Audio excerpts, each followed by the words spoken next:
itu sangat terbatas, yaitu hanya 15 GB. Nah, saya akan menyarankan Bapak Ibu ya, terutama yang sudah mempunyai akun Belajar ID, itu untuk menggunakan akun Belajar ID ya, karena di akun Belajar ID itu bisa sampai 100 GB. Sementara untuk gmail.com tadi hanya 15 GB. Jadi perbedaannya sangat jomplang ya. Nah, kalau teman-teman atau Bapak Ibu guru mau yang lebih besar dari 100 GB, ya tentu Bapak Ibu harus berlangganan dengan membayar ya pribadi, misalnya SK, misalnya ijazah, misalnya dokumen-dokumen lain bisa ditaruh di Google Drive.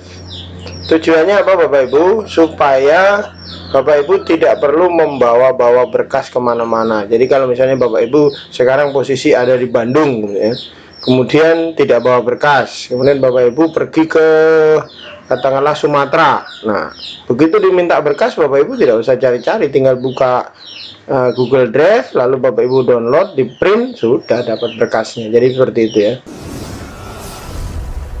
Kali ini saya akan memberi tutorial sederhana, namun tidak banyak orang yang tahu tentang ini ya, terutama untuk Bapak Ibu guru yang memiliki akun Belajar ID. Nah, teman-teman biasanya terkendala jika punya akun Google, itu kapasitas penyimpanan di drive-nya itu sangat terbatas. Jadi kalau misalnya teman-teman mempunyai akun dengan nama @gmail.com, itu kapasitasnya hanya 15 GB ya. Jadi seperti saya punya ini, di sini saya sudah gunakan 14,55 GB dari 15 GB. Jadi sudah mau habis ini, sudah merah ini ya. Jadi sangat terbatas kemampuan atau kapasitas menyimpan data. Jadi jika Bapak Ibu di akun Gmailnya itu menyimpan dokumen-dokumen atau mungkin foto-foto atau mungkin ulangan secara online menggunakan Google Drive ya, itu sangat terbatas, yaitu hanya 15 GB. Nah, saya akan menyarankan Bapak Ibu ya, terutama yang sudah mempunyai akun Belajar ID, itu untuk menggunakan akun Belajar ID ya, karena di akun Belajar ID itu bisa sampai 100 GB. Sementara untuk gmail.com tadi hanya 15 GB. Jadi perbedaannya sangat jomplang ya.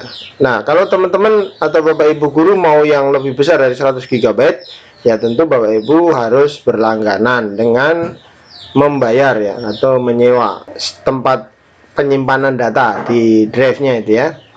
Nah, kalau ini sudah ada keterangan di sini dapat menyimpan ekstra misalnya, artinya bisa lebih dari 15 GB. Nah, ini kalau saya klik, maka nanti minta untuk dilakukan pembayaran ya, untuk mendapatkan kapasitas lebih dari 15 GB. Sementara yang dari Belajar ID ini sudah gratis, karena ini memang sudah di kerjasama dengan Kemendikbud atau dengan pemerintah ya, pada dasarnya seperti itu, sehingga kapasitasnya bisa sampai 100 GB. Jadi saya sarankan untuk teman-teman menggunakan akun Belajar ID untuk kepentingan pembelajaran maupun untuk menyimpan data-data. Saya akan tunjukkan untuk yang akun Belajar ID ya.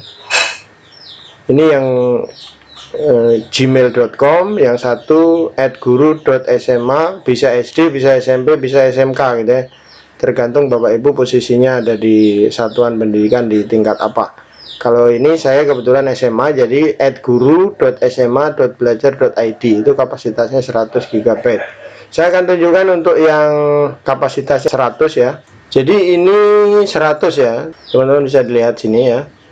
Jadi saya baru gunakan 282 MB dari 100 GB telah digunakan. Jadi yang sudah digunakan 282 MB. Ini baru garisnya baru di ujung sini ya. Jadi masih space-nya masih banyak sekali yang kosong. Nah, teman-teman bisa gunakan ini ya sebagai rekomendasi untuk Bapak Ibu guru yang mungkin banyak melakukan aktivitas di Google Drive atau mungkin menyimpan dokumen-dokumen atau data-data pribadi, misalnya SK, misalnya ijazah, misalnya dokumen-dokumen lain, bisa ditaruh di Google Drive. Tujuannya apa Bapak Ibu? Supaya Bapak Ibu tidak perlu membawa-bawa berkas kemana-mana. Jadi kalau misalnya Bapak Ibu sekarang posisi ada di Bandung ya, kemudian tidak bawa berkas, kemudian Bapak Ibu pergi ke katakanlah Sumatera. Nah, begitu diminta berkas, Bapak Ibu tidak usah cari-cari, tinggal buka Google Drive, lalu Bapak Ibu download, di print, sudah dapat berkasnya. Jadi seperti itu ya. Berkas apapun bisa disimpan di Google Drive. Nah, ini aman Bapak Ibu ya, aman. Mungkin seperti itu Bapak Ibu ya, terkait dengan penggunaan akun @gmail.com dan penggunaan akun @guru.sma.belajar.id. Jadi itu saran saya. Demikian tutorial sederhana yang mungkin orang abaikan, mudah-mudahan dapat bermanfaat. Saya akhiri, wassalamualaikum warahmatullahi wabarakatuh.